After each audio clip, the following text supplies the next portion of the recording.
Vallabhbhai Patel, the Iron Man of India. Part 1. A child of the soil. In the heart of Gujarat, in the quiet town of Nadiad, a child was born who would one day hold the destiny of a nation in his hands.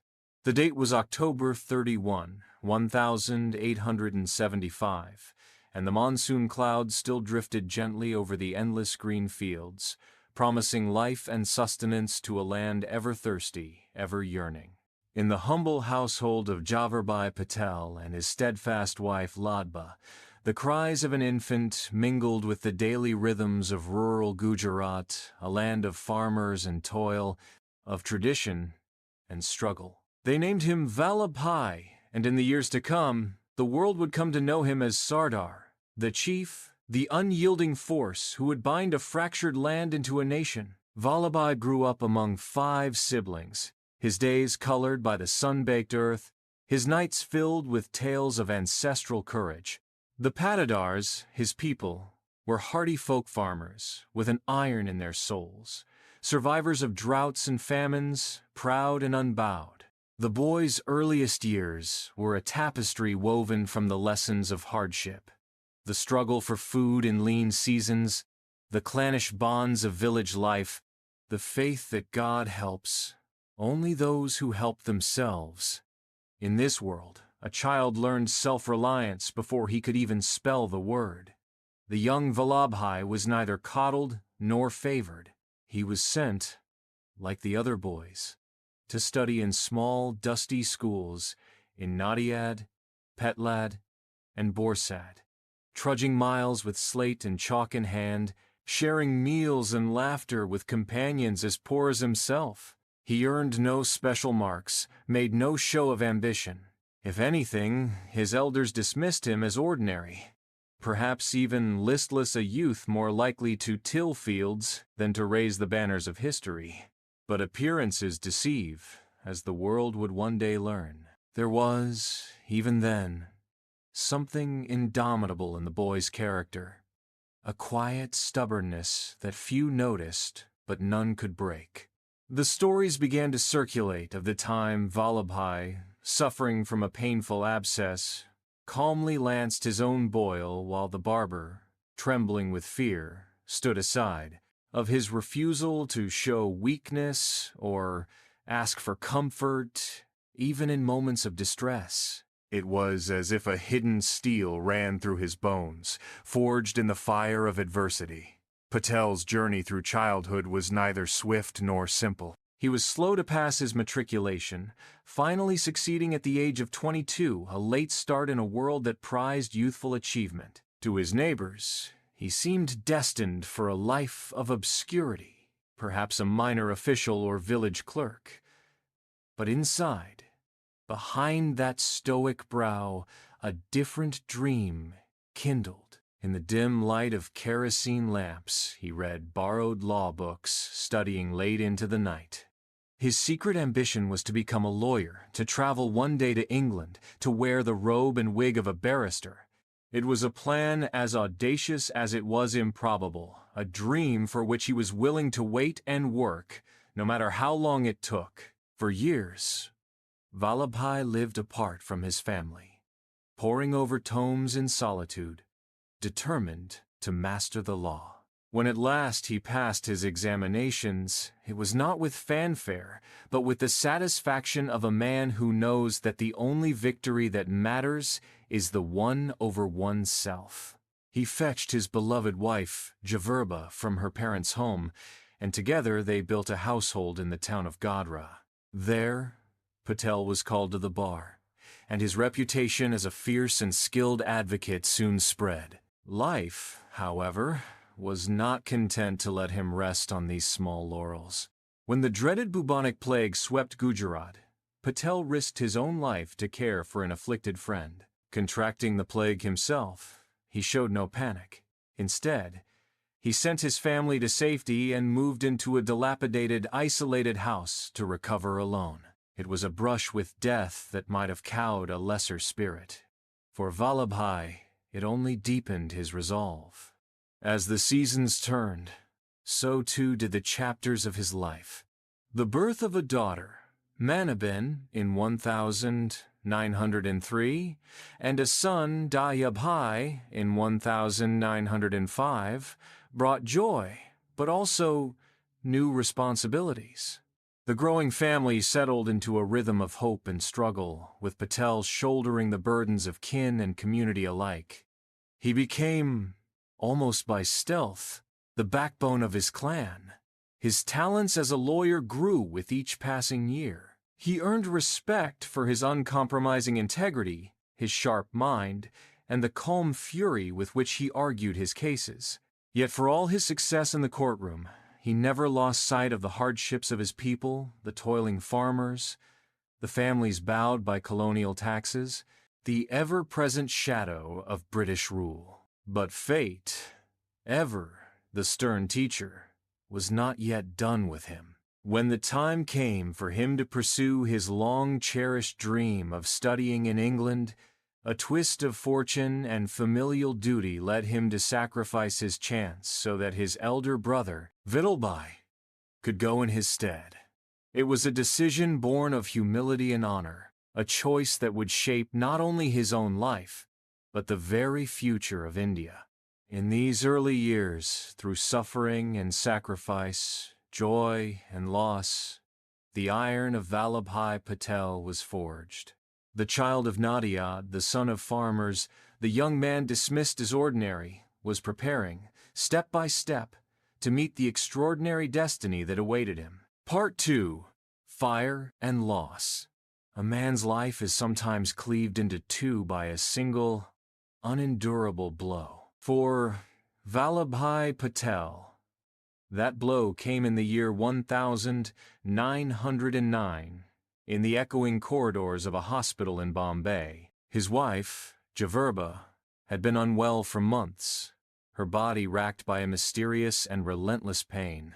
The doctors, with their cold instruments and clinical detachment, spoke of cancer and of major surgery. Patel, who had faced down plague and poverty with a stoic calm, found himself helpless in the face of her suffering. He brought her to Bombay, leaving behind their young children in the care of family. There, amid the ceaseless clamor of the city, he watched and waited, holding her hand as she was wheeled into the operating theater. The surgery was difficult, the outcome uncertain. For a brief moment, hope flickered a successful procedure, a faint smile from Javerba. Then, with the sudden cruelty that life reserves for the brave, the flame was snuffed out. She was gone, leaving behind an absence that would never quite heal. Patel was in court, cross-examining a witness, when the news reached him. A note was handed to him discreetly. Those present would remember the moment. Patel read the message, folded it, and placed it quietly in his pocket. His face betrayed nothing. He finished his cross-examination, won the case, and only then, as the proceedings ended, did he share the devastating news. It was an act of discipline so profound, so unfathomable that it would become legend proof of the granite beneath his flesh. In the aftermath of his wife's death, Patel made a silent, irrevocable decision. He would not remarry.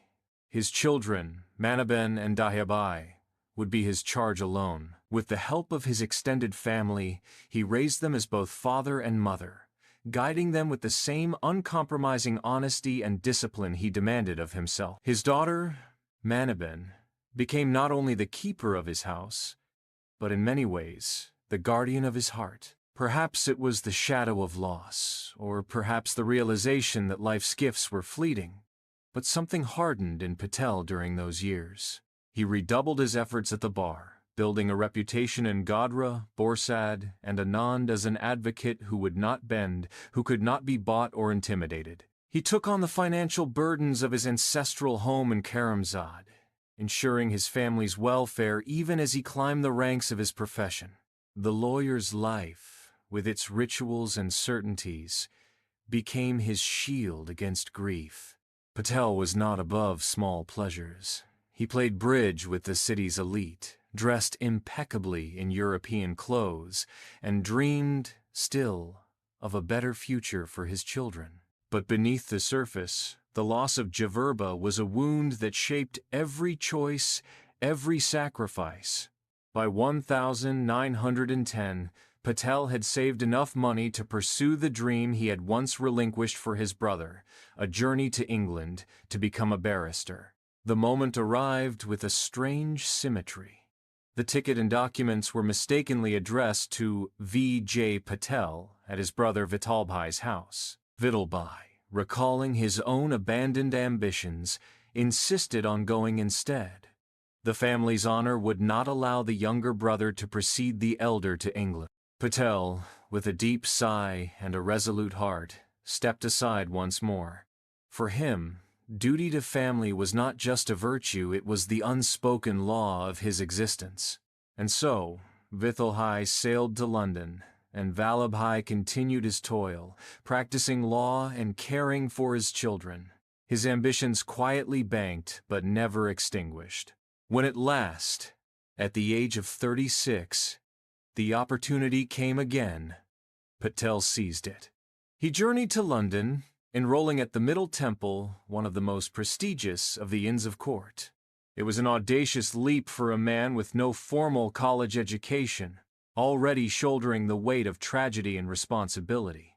In the cold, rain-soaked streets of London, Patel became a student once more, his heart set on a single, unyielding goal: to finish the demanding course in 36 months, and to do so with distinction. He completed it in 30. At the top of his class, having mastered the law in a foreign tongue and a foreign land, Patel returned to India in triumph. Ahmedabad became his new home, and there he built a thriving practice, commanding the respect of peers and rivals alike. He dressed sharply, lived elegantly, and at the bridge table or the court, few could match his acumen. Yet, for all his outward success, Patel remained rooted in the values of his youth: integrity, humility, and a deep concern for those who suffered injustice. Behind closed doors, he nurtured his children's education, sending them to English medium schools in Bombay, determined that they should have the opportunities that had eluded him in his youth. The pact with his brother Vallabhbhai remained intact.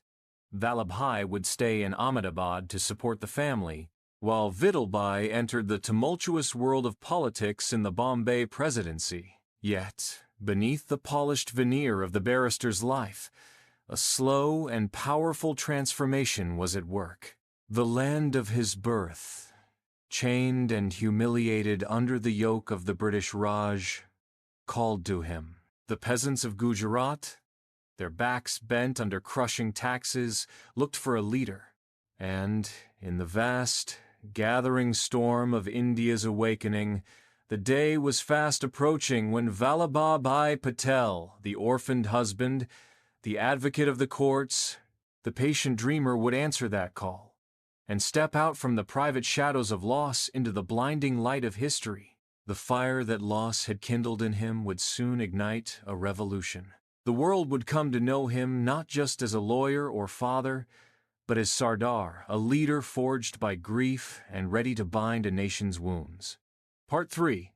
Awakening to Destiny. The air in India was growing electric, thick with an energy that could no longer be contained. The British Empire, for centuries a fixture of oppression and control, had begun to crack under the strain of a restless people. And in the heart of Gujarat, Vallabhbhai Patel, now a respected barrister, was awakening to his true destiny not merely as a man of law, but as a man of the people. It began with a summons that would change the course of his life. In September 1917, Patel stood before a crowd in Borsad, his voice rising above the din, calling on Indians everywhere to sign Mahatma Gandhi's petition demanding Swaraj self-rule for their nation. Until then, Patel had kept a certain professional distance from the turbulence of politics. He was not one for grand gestures or easy slogans. He believed in discipline, reason, and the hard work of daily life. But something in the spirit of the times, something in the moral thunder of Gandhi's vision, called to him. A month later, in the heat and dust of Godhra, he met Gandhi himself at the Gujarat political conference. The meeting was unremarkable in its formalities, but profound in its consequences. Gandhi, searching for men of action to lead the struggle, found in Patel a soul both pragmatic and unyielding. Under Gandhi's gentle insistence, Patel agreed to become Secretary of the Gujarat Sabha, a humble-sounding title for what would soon become the spearhead of the Congress movement in the region. It was in these years that the British Raj's cruelty revealed itself to Patel in its full, raw violence.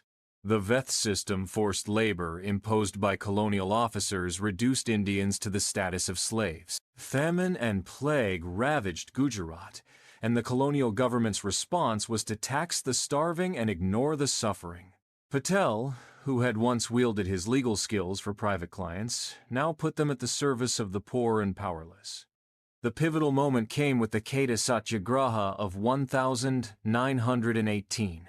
The British demanded taxes from peasants whose crops had failed and whose families were dying. Gandhi, his hands full with the crisis in Champaran, needed a leader for Gujarat.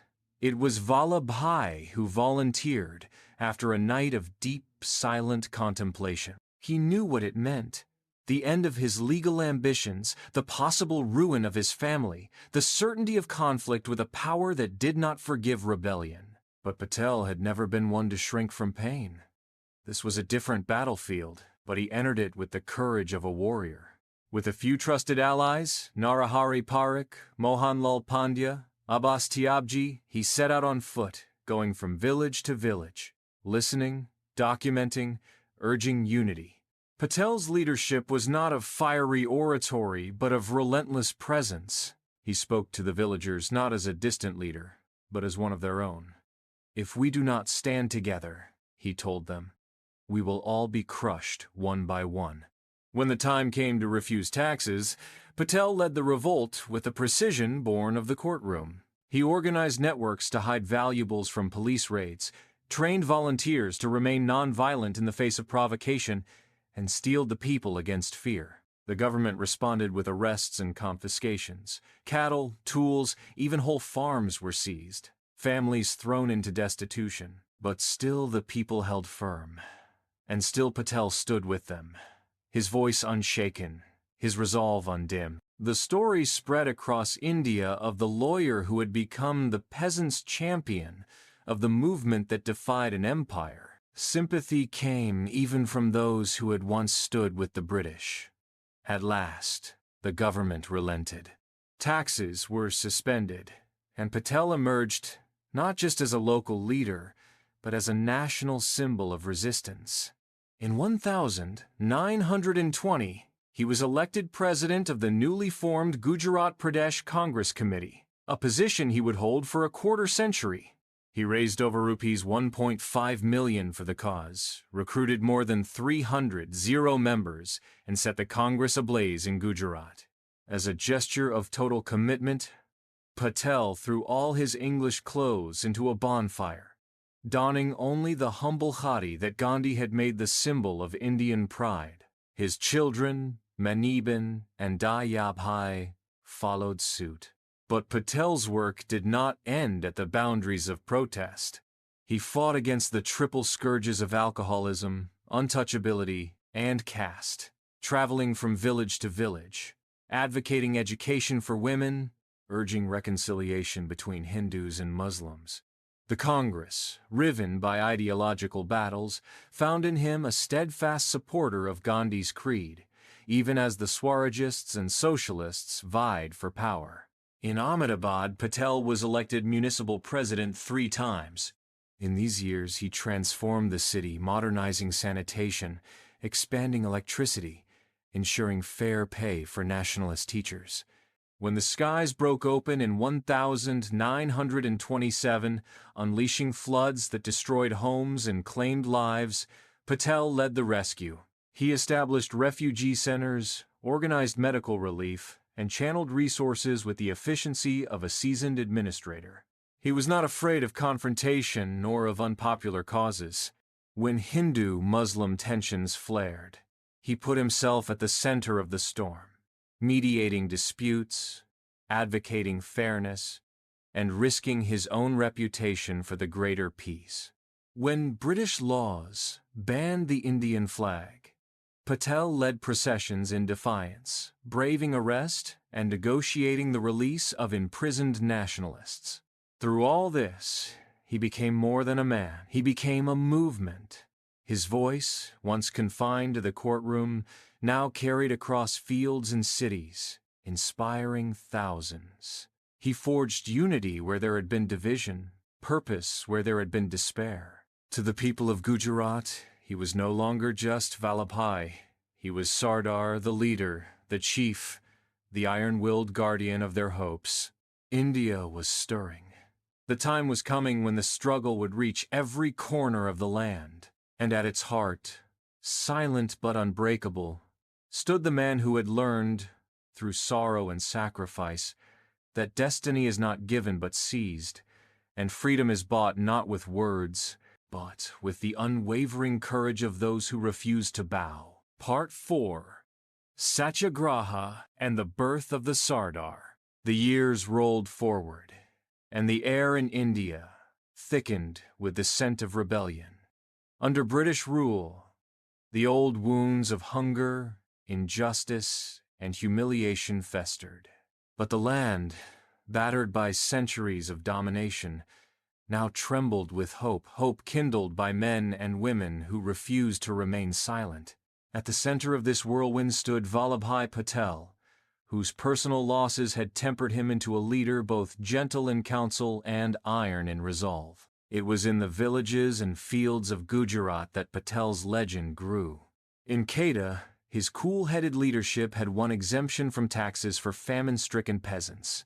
In Ahmedabad, he had shown how the threads of civic life, sanitation, schools, unity could be woven by a determined hand. But in Bardoli, in 1928, the Sardar was truly born. Bardoli, a fertile plain lashed by monsoon and drought, faced a crisis as old as India herself. The colonial government, unmoved by famine, raised the land tax by 22%. The farmers pleaded for mercy, their voices cracked by hunger and despair. The authorities replied with threats and indifference. Into this breach stepped Patel, shoulders squared, eyes unblinking, his quiet presence a shield against fear. He began, as always, by listening. He met with villagers under banyan trees, in mud-walled homes, in the open fields, asking the men and women of Bardoli to share their stories, their burdens, their hopes. He heard of crops lost, of children hungry, of livestock sold to pay impossible debts. He spoke plainly, never promising miracles. "This will not be easy," he told them. "The cost may be great, but together, if we stand unbroken and non-violent, we can move mountains." Patel's leadership was rooted in strategy as much as sacrifice. He organized secret communications, mapped out plans to protect villagers' property from government seizures, and set up networks of volunteers who would move swiftly to hide cattle, grain, and valuables when the tax officers arrived. His lieutenants Narhari Parekh, Mohanlal Pandya, and the indomitable women of Bardoli became his eyes and ears. Even as arrests mounted and property was seized, the people, inspired by Patel's steadfastness, refused to yield. British officials, expecting a quick collapse, were stunned by the iron discipline and unity of the peasants. The struggle grew, capturing national attention. Across India, the name Bardoli became a rallying cry. Donations poured in. Sympathetic journalists chronicled Patel's methods, marveling at the discipline of a revolt so principled and so meticulously organized. The government, unable to break the will of Bardoli, relented. Not only was the punitive tax withdrawn, but confiscated lands and property were returned to the farmers. It was a victory won not with violence or hatred, but with unwavering unity and a faith in justice that would not be denied. It was the women of Bardoli who first called Patel Sardar chief leader. The name echoed across India, attaching itself to him like armor, transforming the once reserved, grieving lawyer into the iron-willed unifier of the masses. From then on, he was not merely Vallabhbhai. He was the Sardar, the voice of the voiceless, the shield of the poor. This victory was not an end, but a beginning. The world was watching as India's independence movement surged forward. As the British tightened their grip, Gandhi launched the Salt Satyagraha in 1930, a bold campaign of civil disobedience against the salt tax, the symbol of imperial cruelty.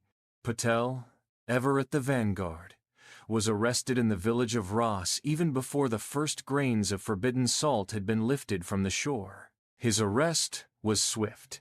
His trial, a mockery, no witnesses, no lawyers, no press. Yet the British authorities had misjudged the resolve of the people. Across Gujarat, entire districts erupted in protest. Taxes were withheld, laws defied, and the Salt Satyagraha became a tidal wave that swept across the subcontinent. In his absence, Patel's organization held firm. His example inspired others to lead, to sacrifice, to hope. Released from prison, Patel resumed his work as if nothing had interrupted him. When Congress called for the defense of fundamental rights and civil liberties, he stood at the forefront. As Congress President in Karachi in 1931, he ratified the Gandhi-Irwin Pact, advocated for a secular nation, minimum wages, and the abolition of untouchability and serfdom. His leadership ensured that the confiscated lands in Gujarat were returned to their rightful owners, a small but potent taste of justice in an unjust world. Time and again the British tried to break him. Again and again, he endured. Imprisoned with Gandhi in the grim cells of Yeravda and later Nasik, he spent years cut off from family and sunlight. Yet, inside those stone walls, something miraculous happened. The bond between Gandhi and Patel deepened, becoming a friendship as close as brothers, marked by debates and laughter, trust and affection. Gandhi taught him Sanskrit. Patel cared for Gandhi during his fasts, refraining from food himself, sharing in the discipline of suffering. Their conversations, recorded by Gandhi's secretary, Mahadev Desai, ranged from the fate of untouchables to the soul of the nation. Through it all, Patel's respect for Gandhi remained unshakable, even when their arguments grew heated, even when the pain of separation from his family gnawed at him.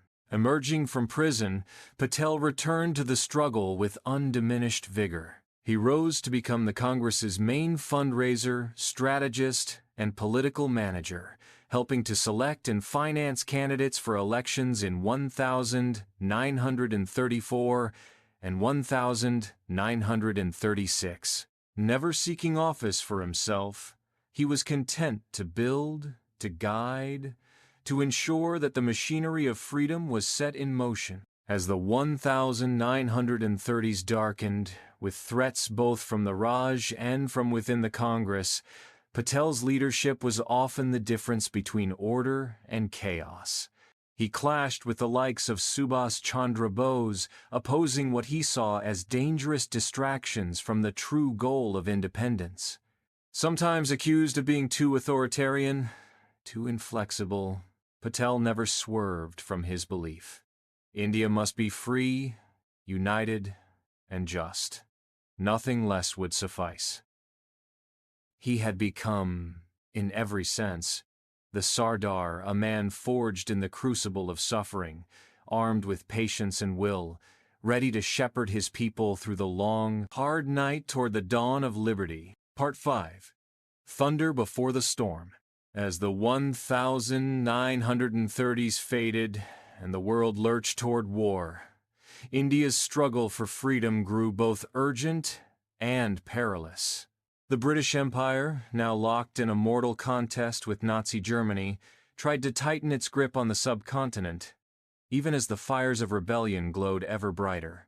In this shadowed hour, Vallabhbhai Patel stood at the crossroads of history, his resolve undiminished, his vision sharpened by hardship and hope. It was a time of deep division and mounting stakes within the Congress.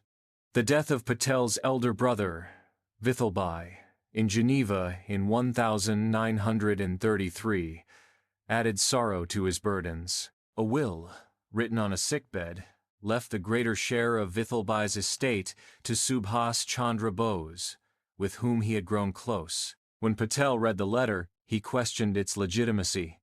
Why were the witnesses all Bengalis? Where was the doctor's signature? His instinct for justice, honed in years of law, would not rest until the truth was found. The courts ultimately ruled in his favor, and the estate went to Vallabhbhai's legal heirs, the money committed to a public trust. Even in grief, Patel clung to the anchor of law, refusing to allow sentiment or politics to corrupt what was right. As Europe erupted into flames in 1939, the Congress split over how to respond. Jawaharlal Nehru and Subhas Chandra Bose favored bold declarations of socialism and direct confrontation. Others, like C. Rajagopalachari, counseled negotiation with Britain in return for a promise of independence. Mahatma Gandhi, ever the conscience of the movement, insisted on nonviolence but refused to support Britain's war out of moral conviction. Patel, realist, pragmatist, iron-hearted servant, walked a middle path, sometimes siding with Nehru, sometimes with Gandhi, but always placing unity above personal ambition. Patel's health was faltering. He underwent surgery in 1935, suffered from the effects of imprisonment, and endured the loss of close friends and colleagues. Yet he neither retreated nor softened. When the Cripps mission of 1942 offered a vague, unsatisfactory promise of self-government, Patel was among the first to reject it, seeing in its language only another trap, another excuse to delay real freedom. The time, he felt, had come for a final reckoning. It was in this stormy climate that the Quit India movement was born, an explosion of defiance, the likes of which India had never seen. The British, alarmed by the threat of Japanese invasion, hesitated to loosen their hold on the subcontinent, fearing chaos. Gandhi called for an all-out mass civil disobedience. "Do or die," he declared. Not all Congress leaders were convinced. Nehru and others hesitated, afraid the rebellion would fail and the people would pay the price. But Patel, who had watched the British retreat from Singapore and Burma, who had spent decades among the oppressed and dispossessed, knew the moment had come. He was the first among equals to stand and urge, "Begin the fight now." He argued passionately that only a rebellion, launched without delay, could unite a divided nation and force the British to admit the truth. Their empire in India rested on foundations of sand. On August 7, 1942, at Gawalia Tank in Bombay, before more than 100 countrymen, Patel delivered a speech that would ring through history. The governor of Burma boasts in London that they left Burma only after reducing everything to dust. So you promise the same thing to India? You refer in your broadcasts to puppet governments. But what sort of government do you have in Delhi now? When France fell, Churchill offered union with England to the French. But for India? Absolutely unthinkable. The objective this time is to free India before the Japanese can come and be ready to fight them if they come. This is the opportunity of a lifetime. The crowd was electrified. Skepticism and fatigue melted away, replaced by conviction and courage. Throughout the country, Patel's words swept like a monsoon wind, stirring hope where there had been despair. In city after city, town after town, ordinary men and women rose in protest, refusing to pay taxes, shutting down offices, defying the symbols of British power. The British responded with fury, unleashing a wave of arrests and violence. On August 9th, Patel was imprisoned with the entire Congress Working Committee at Ahmednagar Fort. He would spend 3 long years in captivity. Yet even behind bars, Patel was a pillar of strength to his comrades. He spun cloth, read voraciously, played bridge to keep his mind sharp, tended a garden for solace, and provided emotional support as the world outside raged. News arrived, painful and shattering. The deaths of Mahadev Desai and Kasturba Gandhi. Patel wrote to his daughter Manabin that he felt fullest peace for having done his duty, even as the air of the prison echoed with the absence of those he loved. Outside, India convulsed. The Quit India movement was crushed with savage force. More than 100 people arrested, thousands killed in violent confrontations.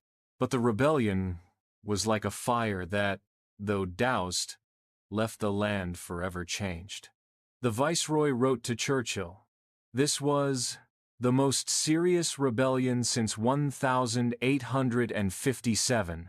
When Patel was finally released in June 1945, the world was new. The British, their empire bleeding and exhausted, were ready to negotiate at last. Patel had paid the price, as he always had, with his body, his freedom, and the unyielding hope that one day India would walk in the sun, unbound. Part 6. The Price of Freedom. India, in 1946, stood on a precipice trembling with hope and haunted by fear. After years of relentless struggle and sacrifice, the British grip was weakening at last. But, with the end of one darkness, another gathered. The specter of partition, the threat of civil war, and the fate of millions hanging in the balance.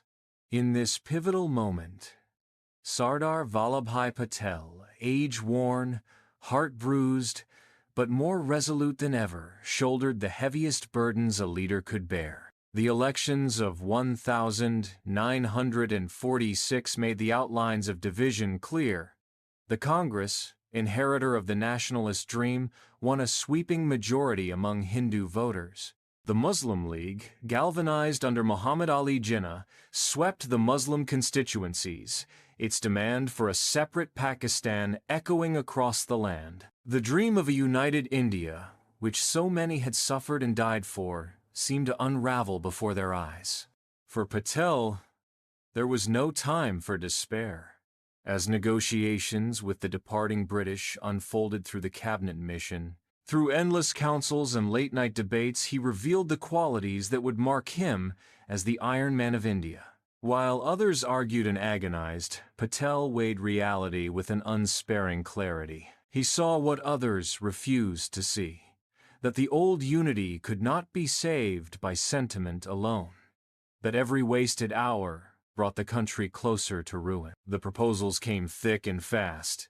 On one side, the plan of May 16, 1946, called for a loose federation and groupings of provinces by religion.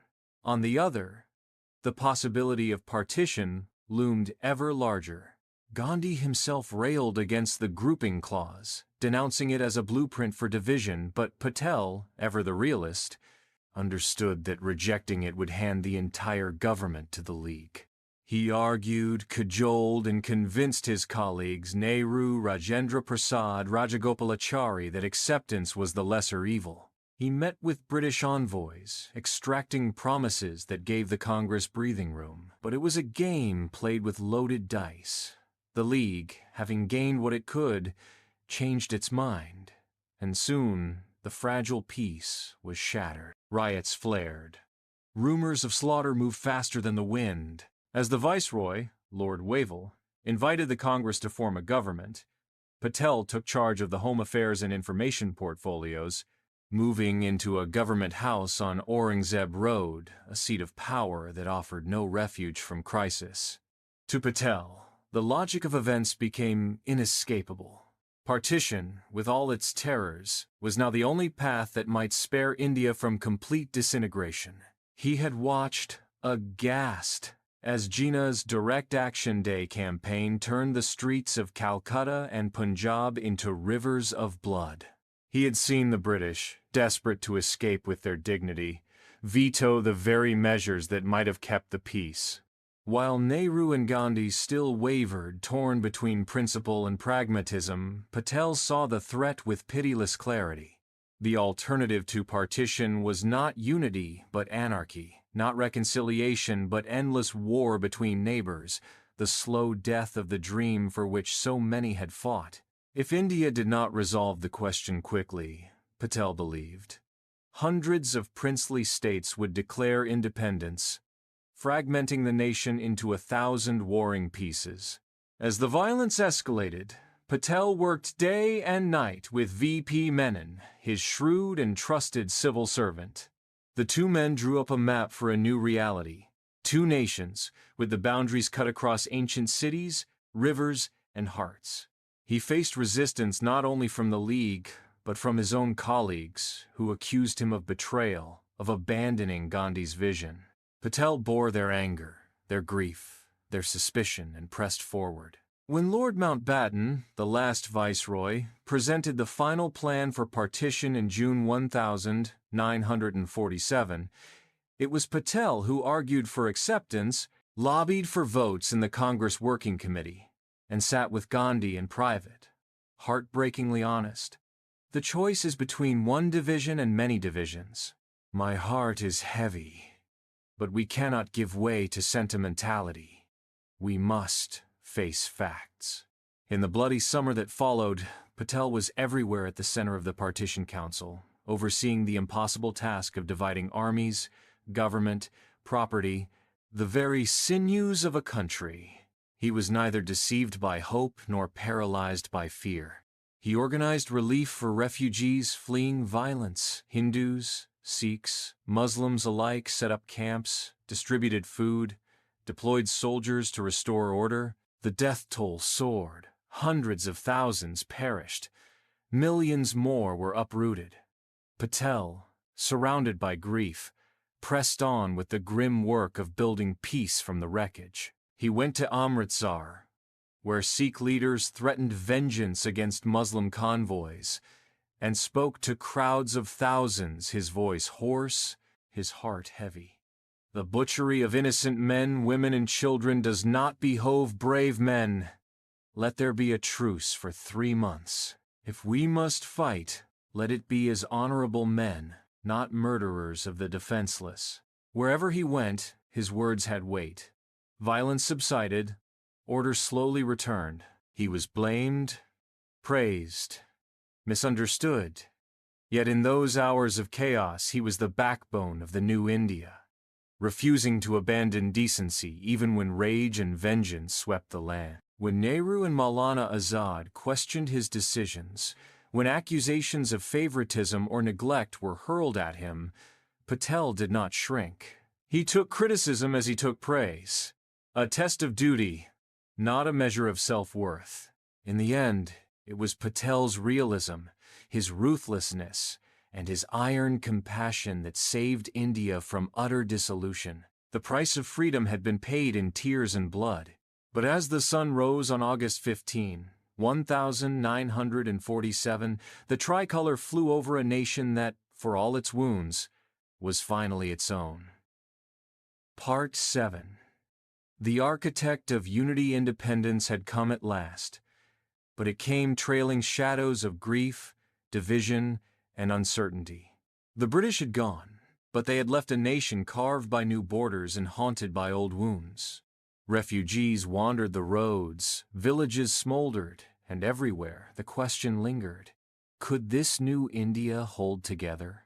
Would it be possible to forge unity out of a land fractured by centuries of princely rule, tribal custom, and colonial divide and rule? It was to Vallabhbhai Patel, the newly appointed Deputy Prime Minister and Home Minister, that the nation turned. His title was Sardar, the chief not given by government but by the gratitude and awe of millions. To the masses, he was more than a politician. He was the man who would hold the country together, whose resolve was the steel frame of the Republic. The challenge was unlike anything any modern leader had ever faced.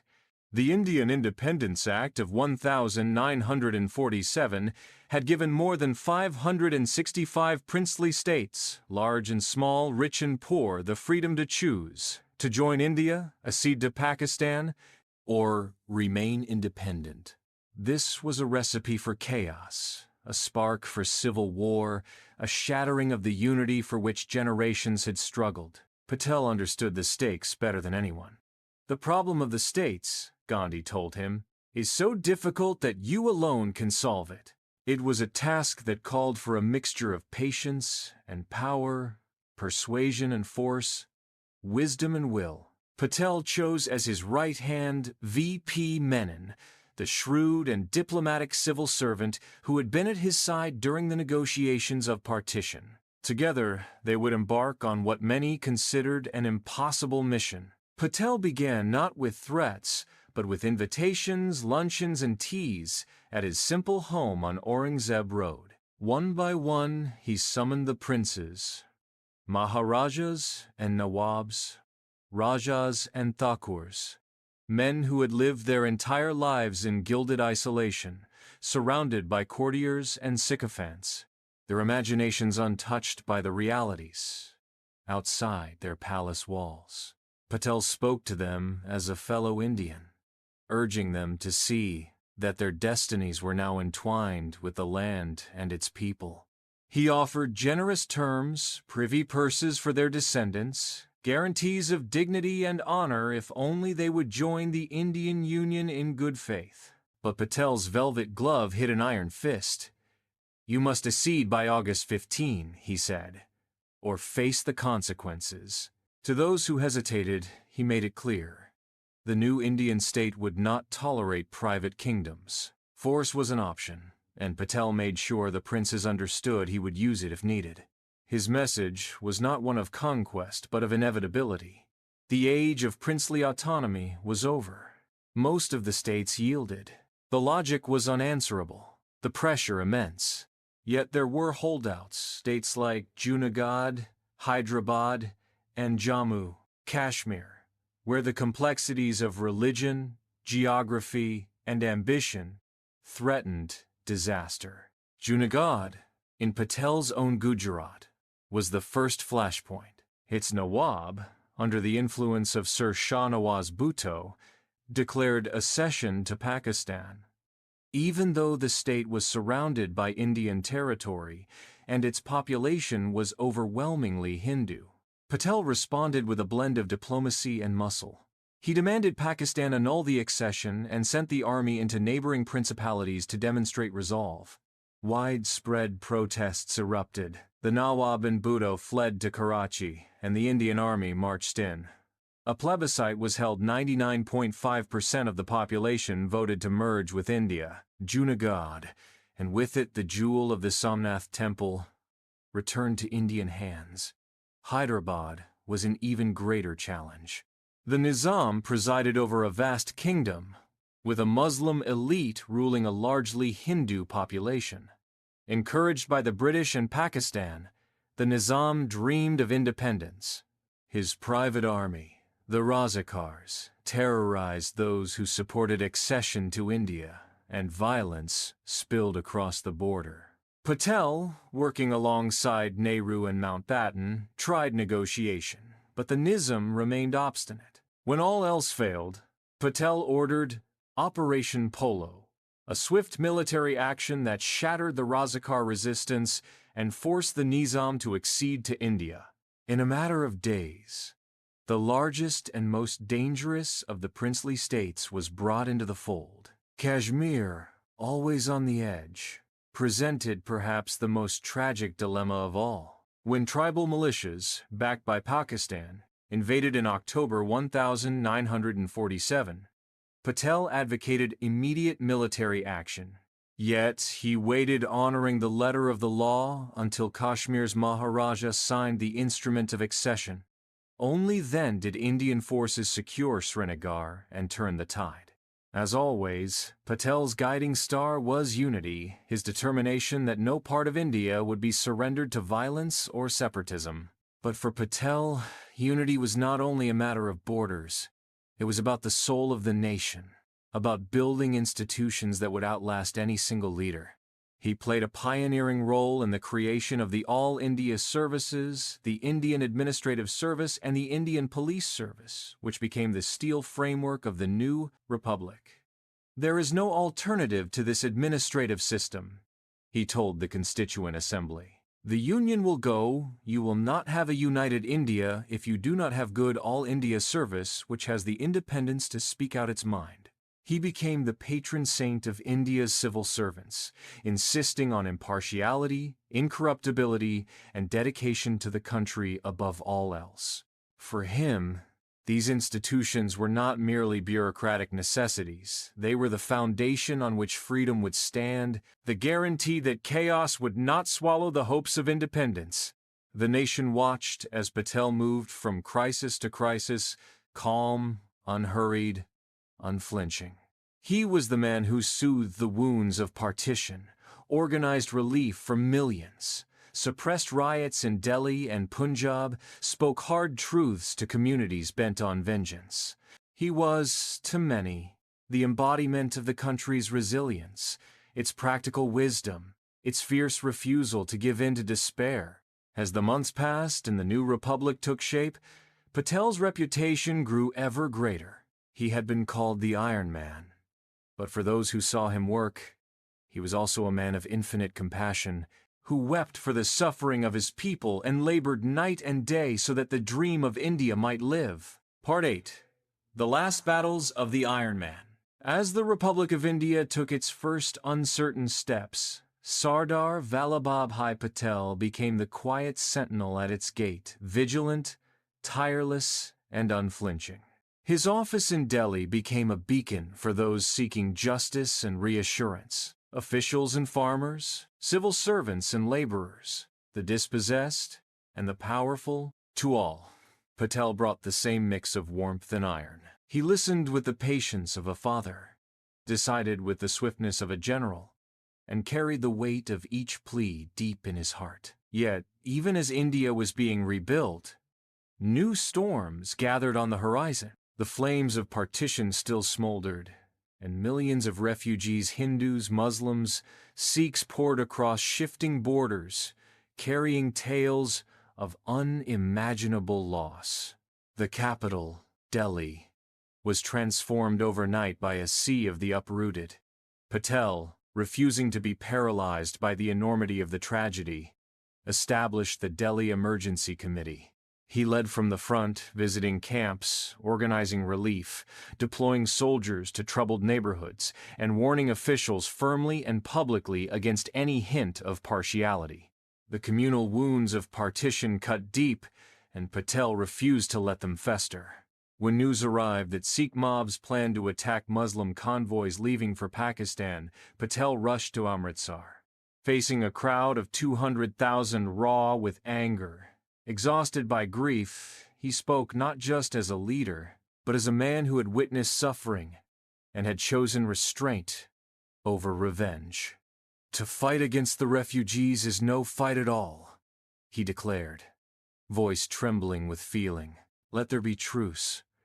Let us take the initiative in breaking this vicious circle of attacks and counterattacks." In that moment, the violence receded. In the midst of chaos, Patel's courage and clarity brought calm. But the storms were not only on the streets. Inside the new government, conflicts simmered between Patel and his old comrade Jawaharlal Nehru, where Nehru's mind soared with visions of a secular, socialist utopia. Patel's feet remained planted in the difficult earth of administration and order. Their arguments over Kashmir, over Hyderabad, over the role of civil servants and the management of communal tensions sometimes grew bitter. But Gandhi, ever the peacemaker, knew that India needed both of them. When rumors of Patel's resignation swept Delhi, Gandhi, in the last days of his life, persuaded him to stay. "A free India needs both Patel and Nehru," the Mahatma insisted. Then, tragedy struck at the heart of the nation. On January 30, 1948, Gandhi was assassinated by a Hindu nationalist. Shockwaves swept the country. Suspicion and anger swirled like a storm. Patel, as Home Minister, was blamed by some for not preventing the crime. Emotionally drained, he offered his resignation, only to be persuaded by his daughter and closest advisers to remain. Nehru, moved by the loss and by the gravity of the moment, wrote a letter to Patel, recalling their 3 decades of shared struggle and declaring, "It is wrong for us to quarrel after what has happened to Bapu." Patel, in turn, pledged his loyalty and his refusal to seek the office of Prime Minister. For a time, their partnership held fast, bound by shared loss and the memory of their mentor.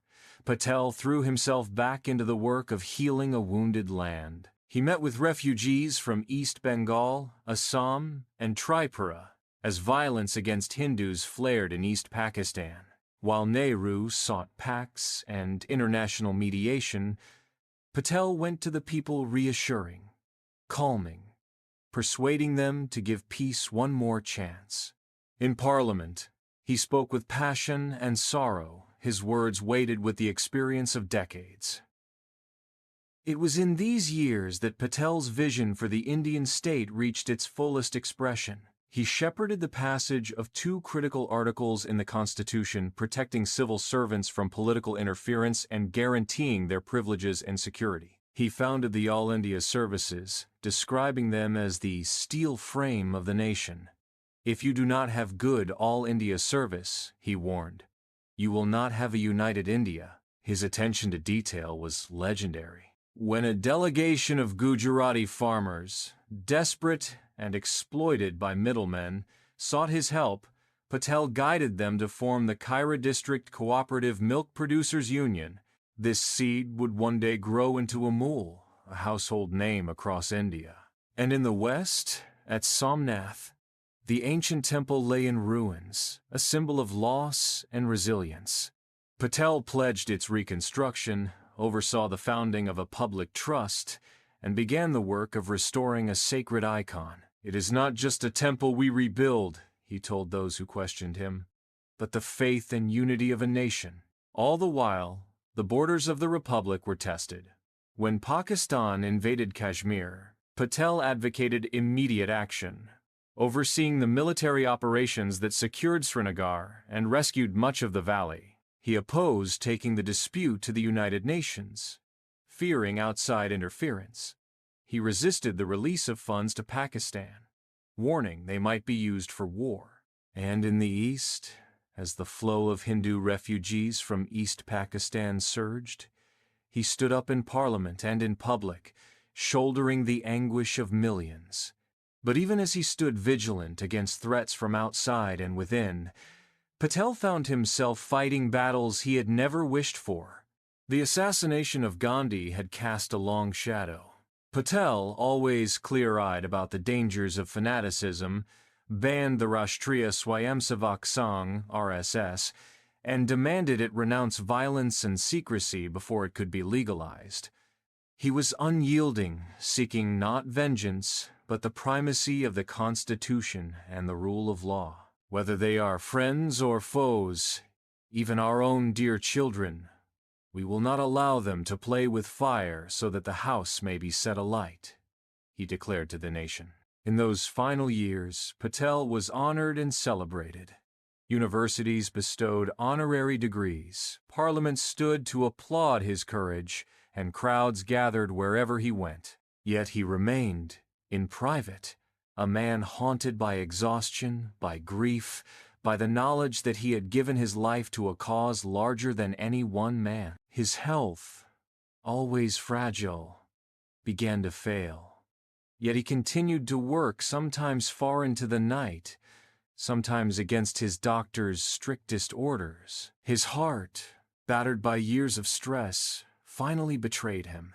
As he lay dying in Bombay, leaders from across India came to pay their respects. Nehru, Rajendra Prasad, Rajagopalachari, and even his critics gathered, their disputes forgotten in the face of his looming absence. On December 15, 1950, Sardar Vallabhbhai Patel, the Iron Man of India. The architect of its unity breathed his last, surrounded by the love of his daughter and the gratitude of a nation. Part 9. A legacy cast in iron. When the news of Sardar Vallabhbhai Patel's death spread through the dawn of December 15, 1950, India fell silent. 1 million people crowded the streets of Bombay, jostling for a last glimpse, tears cutting paths through the dust on their faces. The man who had stitched the nation together in its hour of greatest peril was gone, his mortal journey complete, but his legacy only beginning to take shape. His cremation was not staged at the Grand Chowpatty as originally planned, but at Sonapur, beside the ashes of his wife and brother. This was Patel's wish, to go as a common man among his own on the same ground that had borne his family's grief and resilience. The crowds that gathered defied counting. Laborers, clerks, princes, and parliamentarians. At the pyre stood Nehru, Rajendra Prasad, Rajagopalachari, and leaders from every corner of the new republic. As the flames rose, 1,000 officers of the Indian civil and police services, the steel frame of which Patel was the architect, gathered to take a vow. Complete loyalty and unremitting zeal in India's service. Messages of condolence poured in from around the world. The United Nations, the leaders of Pakistan and Britain, Indonesia and far-off lands, all paused to salute the Iron Man of India. Yet, for the people who queued for hours simply to lay a garland or utter a prayer, the sense of loss was more intimate. A father had departed, a protector was gone. Girija Shankar Bajpai, Secretary General of External Affairs, spoke for the nation in his eulogy. A great patriot, a great administrator, and a great man, a rare combination in any historic epic. It was Patel, he said, whose strong hand and unwavering will had kept the scales of the new nation steady during its most perilous months. In the tumult of independence, when millions moved across the new frontiers and the fate of the state hung in the balance, it was Patel's clarity, his ability to enforce stability without sacrificing order, that saved India from chaos. And so, Patel's legacy became woven into the daily fabric of India itself. He was honored, posthumously, with the Bharat Ratna, the highest civilian award. His family home in Karamsad was preserved as a shrine to his memory. His daughter, Manabin, lived simply in Bombay, often guiding the Sardar Patel Memorial Trust and ensuring that the story of her father's sacrifices would not be lost to time. His son, Dahiabhai, entered Parliament in the 1960s, continuing the family's public service. But these were only the outward signs of a much deeper inheritance. Every time a law is passed, a district is governed, a riot is quelled, or an institution endures, it is Patel's vision that flickers in the background. The All India services, his steel frame, remained the bulwark of order. The Narmada's Sardar Sarovar Dam, the bustling Sardar Patel University, high schools, administrative academies, airports, and even stadiums, these bear his name, reminders etched in the landscape of a man who valued unity above all. His face has graced commemorative stamps, and his birthday, October 31, became Rashtriya Ekta Diwas, National Unity Day, a day set aside not merely to remember him, but to reaffirm the nation's strength and resolve to guard its hard-won unity. In Ahmedabad, the Sardar Vallabhbhai Patel National Memorial houses his personal effects and relics, a silent testament to a life that bent history. Yet, perhaps the most fitting tribute stands on the banks of the Narmada River, the Statue of Unity. At 182 meters, it is the tallest statue in the world. Its gaze fixed across the plains of Gujarat, stern, compassionate, watchful. Built at the cost of hundreds of millions of dollars, it is not just a monument to a man, but to an ideal. Its height, carefully chosen to match the number of Gujarat's legislative constituencies, is a quiet joke. a reminder that even in steel and concrete, Patel's work was about forging unity from many voices. Patel's legacy, though, is not stone or steel or even words spoken at the United Nations. It is the silent strength that still guides India's democracy, the refusal to let difference become division, the insistence that administration must be as just as it is firm, that national unity is not a gift, but a daily labor of vigilance and compassion. It is the spirit that speaks in the voice of every young civil servant, repeating Patel's warning. A civil servant cannot afford to, and must not, take part in politics. Nor must he involve himself in communal wrangles. To depart from the path of rectitude is to debase public service and to lower its dignity. And it is in the memory of the millions for whom Patel was not merely a politician or administrator, but a shield and a hope, a man who led with humility, decided with clarity, and grieved with his people. The wounds of partition may never fully heal. The project of national unity will never be finished. But as long as India stands, the story of Sardar Vallabhbhai Patel will endure. The farmer's son who became the Iron Man, the grieving husband who became the Sardar, the builder who united a nation not with force, but with faith in the power of duty, justice, and love.